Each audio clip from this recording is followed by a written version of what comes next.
The morning sun filtered through the dusty windows of Carter's Grocers, casting a honeyed glow over the stacked produce and the faded "Welcome to the neighborhood since 1973" sign. Naomi Carter adjusted her apron, its fabric stiff and unfamiliar, and tucked a stray curl beneath her baseball cap. She'd chosen the uniform carefully, no trace of the tailored blazers she wore to board meetings. Today, she was just another stock clerk. "Need a hand with those apples, new girl?" called Luis, the produce manager, tossing her a grin as he hefted a crate of gala apples. "I've got it," Naomi said, matching his smile. Her palms burned against the wooden crate, but she refused to wince. This was her father's store, she reminded herself. Every splinter, every ache, was a whisper of his legacy. She'd inherited Carter's Grocers 6 months ago, after her father's sudden heart attack. The lawyers had urged her to sell, prime Brooklyn real estate, but Naomi had spent summers here, memorizing the creak of floorboards and the names of regulars who'd patted her head and slipped her candy. Now, she'd spend her mornings stocking shelves and her afternoons reviewing ledgers, determined to earn her place, not just inherit it. The bell above the door jingled. "Price! Derek Price!" A crisp voice cut through the store's lazy hum. A man in a too-sharp suit strode in, his polished Oxfords clicking against the linoleum. His gaze swept the aisles like a general surveying a battlefield. Naomi recognized him from the resume she'd approved remotely. Harvard MBA, former manager of a Queens organic market. His photo hadn't captured the icy precision in his eyes. "Morning, team." Derek clapped his hands, silencing the chatter of stockers and cashiers. "Store opens in 20. Let's show these customers why we're the best." His tone dripped with performative cheer, but his eyes lingered on Naomi's scuffed sneakers. "You, apron's crooked." Naomi straightened it, biting back a retort. "And you," he turned to Luis, who was arranging peaches into a pyramid. "Label the organic ones clearer. We're not a farmer's market." Luis rolled his eyes but said nothing. By noon, Derek had rearranged the checkout lines, reprimanded a cashier for excessive small talk, and reorganized Naomi's painstakingly stacked cereal display. "Symmetry matters," he'd sniffed, adjusting a box of Frosted Flakes. Naomi retreated to the stockroom, where the air smelled of cardboard and her father's old coffee machine. Her sanctuary. Above a cluttered desk hung a framed photo of her dad, mid-laugh, holding a watermelon like a trophy. The key to the store's safe dangled from the frame, a relic Derek hadn't noticed yet. "Hiding?" She turned. Derek leaned in the doorway, arms crossed. "Just taking a break," she said. "Breaks are 10 minutes. Clock's ticking." His smile didn't reach his eyes. "You're Naomi, right? Let's be clear, I run a tight ship." No slacking, no attitude. The subtext hung between them, heavy as the summer heat. "Understood," she said softly. He lingered, eyeing the photo. "Sentimental junk clogs productivity. That's coming down tomorrow." The bell at the register rang. Derek strode off, barking at a cashier to speed it up. Naomi traced the edge of the frame, her father's grin frozen in time. "This store is our legacy," he'd told her. "Protect it." Outside, a customer laughed. Inside, Derek's voice sharpened. "Watch the cart, Maria. You're blocking aisle 5. Naomi's phone buzzed, a calendar alert. Owner's meeting with new manager, 5 p.m. She smirked. Derek thought he'd be impressing some absentee landlord. He had no idea the woman he'd just lectured about cereal boxes held the deed. For now, she'd play the part. But as she returned to the floor, Derek's gaze followed her, cold and calculating. The game had begun. The midday rush at Carter's Grocers buzzed with the clatter of carts and the beep of scanners. Naomi wiped sweat from her brow, restocking jars of artisanal honey Derek had insisted they carry. His voice sliced through the chaos. "Aisle 3 needs facing. Now." She glanced up as a woman in a leopard print blouse stormed toward her, clutching a half-filled basket. "Excuse me." The woman's manicured finger jabbed Naomi's chest. I left my wallet at the register. Where is it? Naomi stepped back, hands raised. I'll check with the cashier. You were hovering near me earlier. The woman's voice rose, drawing stares. I bet you took it. Derek materialized, his tie knotted like a noose. Problem? She stole my wallet. The woman pointed, her gold bracelets clattering. Derek's gaze hardened. Empty your pockets. Naomi froze. Check the cameras. I didn't. Now. Hands trembling from anger, not fear. Naomi turned out her apron pockets. Lint, a hair tie, nothing more. Satisfied, she muttered. Derek smirked. Stockroom. Let's talk privately. The fluorescent lights hummed ominously as he shoved her into a metal chair. Before she could speak, cold steel clamped her wrists to the armrests. You people always ruin good businesses, he hissed. Naomi's pulse roared. Call the police. They'll check the cameras. Oh, they're coming. He leaned in, breath sour with coffee. For you. On the sales floor, cashier Maria gaped at the stockroom door. He handcuffed her.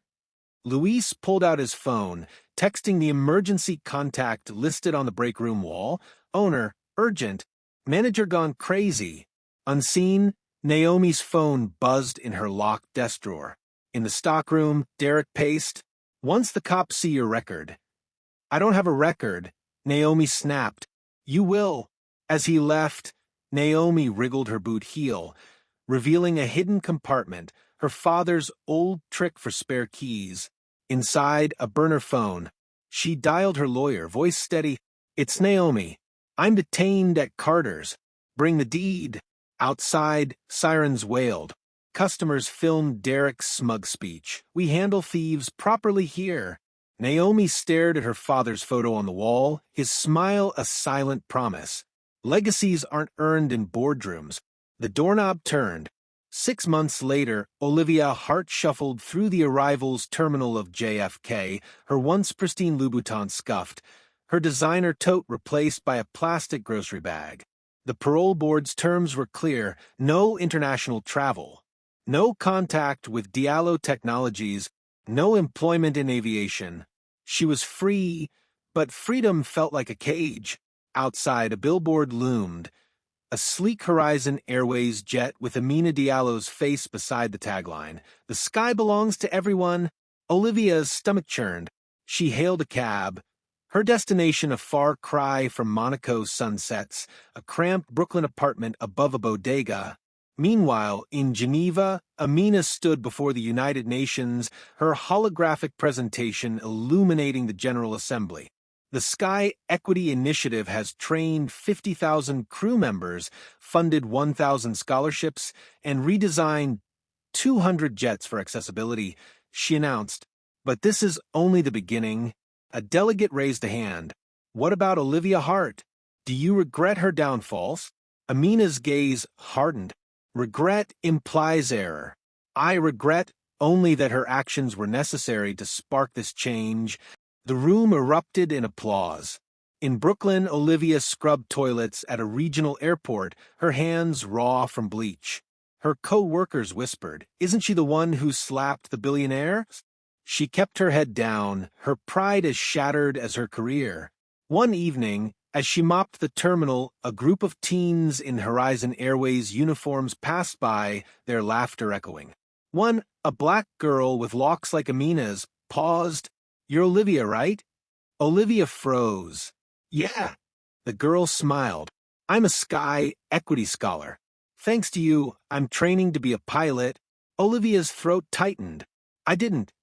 You did, the girl interrupted. Your mistake made room for my dream.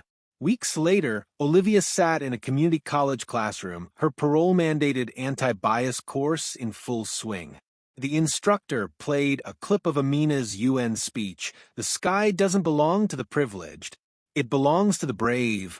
Olivia's hand shot up. What if you're not brave? What if you're just broken? The room fell silent. The instructor paused the video. Then you rebuild. Piece by piece. In Geneva, Amina received a letter, handwritten, postmarked Brooklyn. She unfolded it, her brow furrowing. Ms. Diallo, I don't expect forgiveness, but I want you to know I'm learning. I'm sorry, and I'm grateful. Olivia Hart. Amina stared at the words, her jaw tightening. Then, with a sigh, she tucked the letter into her desk drawer. That night, Olivia stood on her fire escape, the city's lights stretching like a runway. A plane roared overhead, its engines vibrating through her bones. She closed her eyes, imagining herself aboard, not as a passenger, but as someone new, someone better. In Geneva, Amina watched the same plane from her penthouse terrace, its contrail slicing through the stars. She raised her glass of mint tea in a silent toast to the sky, to change, and to the fragile hope that even the deepest wounds could heal. Somewhere over the Atlantic, Horizon Airways' flight hit patchy turbulence. In seat 12B, a white-knuckled businessman glanced at his neighbor, a black teen in a hoodie, and offered a shaky smile. "You ever play Mario Kart?" The teen grinned. "Only if you're ready to lose." Above them, the seatbelt sign flickered off. Derek Price's mugshot, pale, unshaven, his tie askew, blared from every screen in Brooklyn. Hashtag store owner justice had morphed into a hydra. Hashtags, headlines, protests. Outside Carter's Grocers, a crowd swelled with students holding "Fire Derek," not Naomi signs, and elders clutching framed photos of Naomi's father. Inside, Naomi faced a press scrum, microphones thrust at her like weapons. "Ms. Carter, will you press charges? How does it feel to be a viral icon?" She steadied herself, channeling her father's calm. "This isn't about me. It's about every person who's been made to feel unwelcome in their own space." A reporter smirked. "Even Derek deserves due process, no?" Naomi's gaze hardened. "Due process didn't stop him from handcuffing me. Let the courts decide his consequences. I'm focused on ours." She unveiled the Carter Legacy Initiative free business workshops, microloans for Black entrepreneurs, and a partnership with local schools.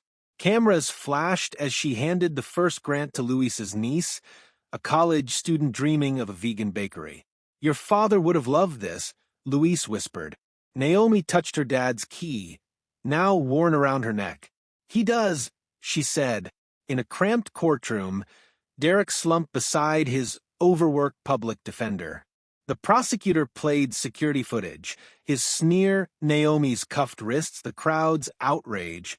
"Your Honor," the defender pleaded, "Mr. Price acted on faulty information." "Faulty?" The judge arched an eyebrow. "Or prejudiced?" "Guilty." Restraining order.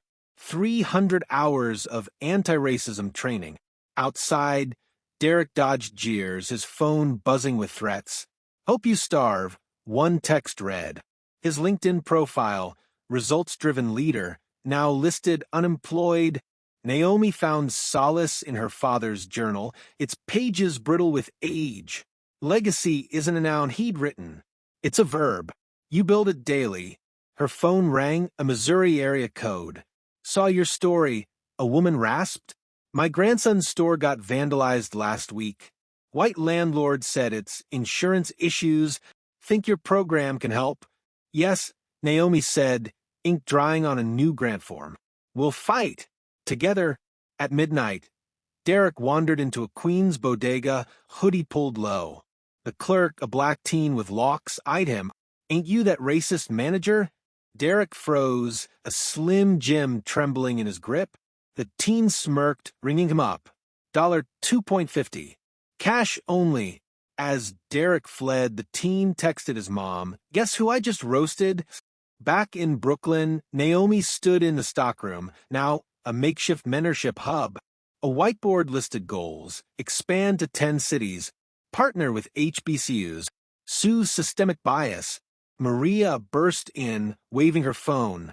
"Look, Derek's working at some gas station in Jersey." Naomi glanced at the screen. A blurry photo of Derek stocking chips, his tie replaced by a stained apron. She pinned it beside his name tag. Let him learn humility. Or not. The bell jingled. A woman entered, clutching a business plan. Ms. Carter? I'm starting a daycare. Got a minute? Naomi smiled. We've got lifetimes. The Carter Legacy Initiative was thriving. In 6 months, Naomi's program had funded 15 Black-owned businesses, from a Detroit soul food truck to a Houston hair salon. Her face graced magazine covers, The Grocer Who Changed the Game, and her father's journal became a bestseller, its proceeds funneled into microloans. But success had shadows.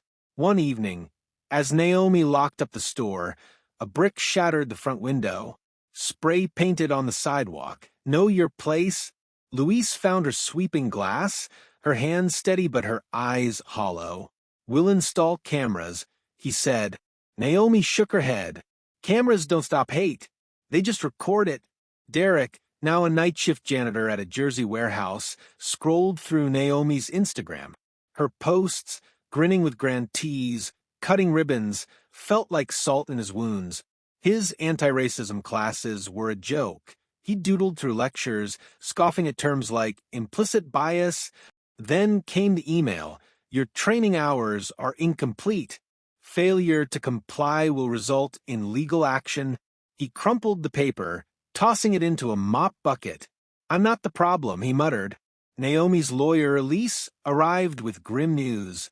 Derek's skipping classes. The judge wants him jailed. No, Naomi said. Jail won't change him. Then what will? Naomi hesitated. Let him work here. Elise blinked. You're joking. Community service. Unpaid. He'll stock shelves, clean floors, my floors, and if he quits, then he quits. But maybe he'll see what he refused to see. Derek arrived on a Monday, his hoodie hiding his face. Naomi handed him a broom. Aisle 5 needs sweeping. He glared. This is humiliation. No, she said.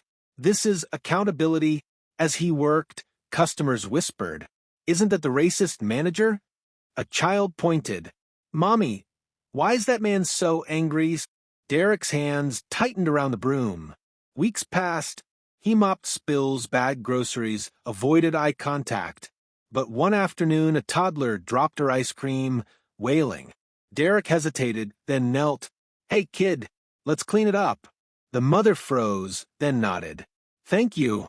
It was the first kindness he'd offered or received in months. Naomi watched from the register, her father's key warm against her chest. She'd expected resistance, maybe even sabotage, but Derek's quiet effort, small as it was, felt like a crack in a dam. Still, the threats continued. Anonymous letters, late-night calls. One night, as she left the store, a car screeched by, hurling a slur. Louise insisted on walking her home. You're a target, Naomi. We need to protect you. I'm not backing down, she said. I know, but even warriors need armor. Derek's final class was on systemic racism. The instructor, a black professor, asked, What have you learned? He stared at his hands, calloused for mopping. I didn't know what I didn't know. The room fell silent. At the store, Naomi found Derek scrubbing the stockroom floor. Your hours are done, she said. He stood, wiping sweat. I'll finish this. She nodded, handing him a water bottle. You've changed. Not enough, he admitted. But I'm trying. As he left, Naomi pinned his name tag to the bulletin board, flipping it to reveal a new label, Work in Progress. That night, she opened her father's journal. Legacy isn't about perfection. He'd written, It's about persistence. Her phone buzzed, a text from Derek. Thank you. She didn't reply. But for the first time in months, she slept without dreaming of handcuffs. The autumn air crackled with the scent of caramel apples and anticipation as a ribbon stretched across Carter's grocer's entrance. The storefront glowed under twinkling lights, its new mural, a vibrant collage of black entrepreneurs, protesters, and Naomi's father holding his watermelon trophy, drawing odd murmurs. A banner declared, 50 years of community, forever to go. Naomi adjusted her emerald green blazer, her father's key hanging like a pendant. Around her, former employees, now managers, grant recipients, and mentors, bustled with pride. Maria handed out Carter's Legacy pins, while Luis directed a film crew documenting the event. "Ready," Elise whispered, holding scissors. Naomi paused, spotting Derek in the crowd. He lingered at the back, wearing a faded Carter's apron he'd stolen months ago, his posture less rigid, his eyes wary. "1 second," Naomi said. She wove through the crowd, stopping before him. "You came." Derek shrugged. "Figured I owed it to your dad." His voice softened. "And you?" Naomi handed him a pin. "Stay. Or don't. But you're part of this story either way." The ribbon fell. The crowd surged inside, gasping at the transformed space. A mentorship corner with free business workshops, a shelf of products from grant-funded startups, and a wall honoring Naomi's father, his journal encased in glass. "Ms. Carter?" A teen tugged Naomi's sleeve. Jada, the girl who'd asked for a job months ago. Now 17, she managed the store's social media. The live streams at 50K viewers. "Can you do a shout-out?" Naomi grinned into Jada's phone. "To everyone watching, your legacy starts today. Don't wait for permission." In the stockroom, now a launchpad lounge for entrepreneurs, Derek stocked cans of tomato sauce. A boy pointed. "Mom, that's the guy from the news. He's nice now." Derek froze, then handed the boy a lollipop. "Tell your mom the soup's on sale." At sunset, Naomi climbed onto a makeshift stage. This store wasn't built by one person. She began, the crowd hushed. It was built by every customer who chose kindness, every employee who stood tall, and every dreamer who refused to quit. Her gaze found Derek lingering by the exit. "Even those who lost their way," she added, "can find it again." The crowd erupted. Jada pressed play on a boombox, and Naomi's father's favorite jazz standard, "A Love Supreme," swelled through the speakers. Derek slipped out, pausing beneath the mural. His finger grazed his own faint silhouette, painted in the corner, a man sweeping, head bowed. "You coming back?" Jada asked, appearing beside him. He startled. "Why?" "We need a janitor."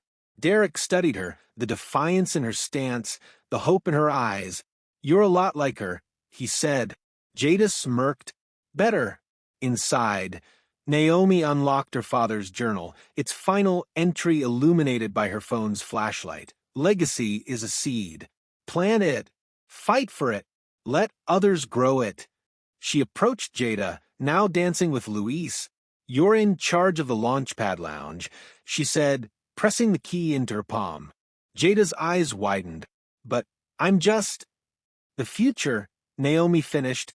As the music swelled, Naomi stepped outside, breathing in the night. Down the block, Derek stood at a bus stop, his Carter's pin glinting. Their eyes met briefly. No smiles, no nods, just a flicker of recognition. Somewhere, a new store owner prepped for her grand opening. A Derek clone micromanaged a clerk. A Jada scribbled business plans in a notebook. But here now, the world felt lighter. Naomi texted Elise, "Next city?" "Detroit." Above her, the store's neon sign buzzed to life, open 24/7,